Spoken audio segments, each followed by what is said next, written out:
आपका SCM excellent coaching centre में स्वागत है। और हम लोग पढ़ेंगे स्वरों का वर्गीकरण। स्वरों को हम मुख्य रूप से 3 भागों में बांटते हैं।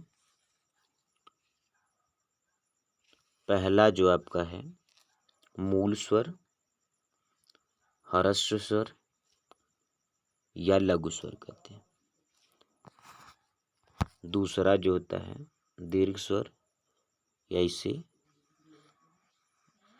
द्विमात्रिक स्वर भी कहते हैं। और दूसरा हमारा दीर्घ स्वर होता है जिसे हम द्विमात्रिक स्वर भी बोलते हैं। इन्हें बोलने के लिए द्विमात्रा के बराबर समय लगता है जिसे हम द्विमात्रिक स्वर भी कहते हैं। और तीसरा हमारा जो होता है वह प्लुत स्वर होता है। इसे 3 मात्रिक स्वर भी कहते हैं जिन्हें बोलने के लिए 3 मात्रा के बराबर समय लगता है, त्रिमात्रिक स्वर कहते हैं। तो आइए हम लोग पढ़ते हैं मूल स्वर, ह्रस्व स्वर या लघु स्वर में। अ, ई, उ, री, अ, ई, उ, री, ये चारों जो होते हैं हमारे वह लघु स्वर या एक मात्रिक स्वर कहलाते हैं। उसके बाद दूसरा हमारा है दीर्घ स्वर। दीर्घ स्वर को बड़ा स्वर या द्विमात्रिक स्वर भी कहते हैं। इसकी संख्या 7 होती है। अ, ई, उ, ए, ओ और अ, ये सातों जो होते हैं द्विमात्रिक स्वर होते हैं। तीसरा हमने बताया था आपको प्लुत स्वर। प्लुत स्वर को 3 मात्रिक स्वर बोलते हैं। इन्हें बोलने के लिए यानी इनके लिए 3 मात्रा का समय लगता है। ठीक है। और अब इसी में आपको पॉइंट के रूप में है दीर्घ स्वर या सजाती स्वर। दीर्घ स्वर या सजाती स्वर क्या होते हैं कि जब एक ही प्रकार के स्वर आपस में मिलकर बड़ा स्वर बन जाता है, दीर्घ स्वर कहलाता है।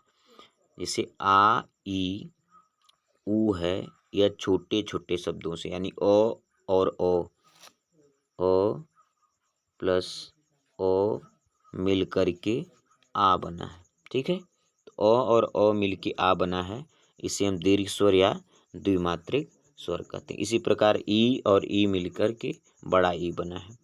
अब आपका है संयुक्त स्वर या विजातीय स्वर। विजातीय स्वर का मतलब क्या था? विपरीत शब्दों के मेल से अगर संधि बनता है तो उसे हम विजातीय स्वर कहते हैं। जैसे ए, ओ और औ। इनकी संख्या कितनी होती है?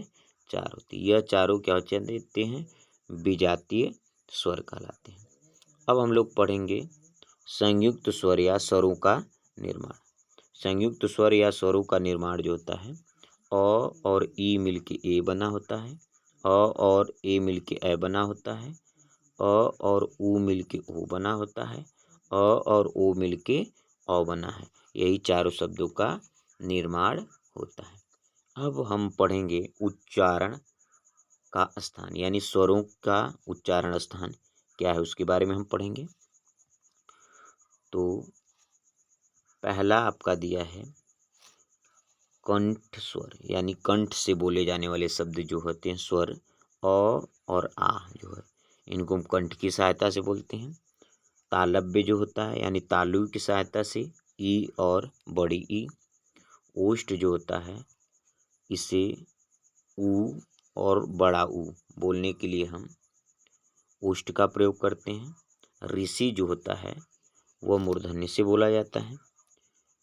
कंठ और तालव्य दोनों के मेल से ए और ए दोनों को बोला जाता है। जबकि आपका कंठ और ओष्ठ की सहायता से ओ और औ, ओ और औ जो होता है वह कंठ तथा ओष्ठ की सहायता से बोला जाता है। फिर आपका पॉइंट बनता है जिह्वा के आधार पर स्वरों का उच्चारण स्थान यानी जिह्वा के आधार पर स्वरों का उच्चारण स्थान क्या होता है। तो जिह्वा इस प्रकार से हमारा होता है और यह आपका अग्रभाग हो गया, यह आपका मध्य भाग हो गया, ये क्या हो जाएगा आपका पश्चिम भाग हो गया, यह आपका मध्य वाला भाग हो गया, यह आपका अग्र वाला भाग हो गया। तो कह रहा है अग्र स्वरों की संख्या कितनी होती है? 4 होती है। ई और ए और ऐ जो होता है वह जिह्वा के अग्रभाग से बोला जाता है, जबकि अ जो होता है वह जिह्वा के मध्य भाग से अ को बोला जाता है। अब अगला पॉइंट हमारा पश्च स्वर, यानी जिह्वा के पिछले भाग से बोले जाने वाले शब्द पश्च स्वर कहलाते हैं। जैसे आ, उ, बड़ा उ, ओ और औ जो होता है, इन्हें हम जिह्वा के पश्च भागों द्वारा की सहायता से बोलते हैं।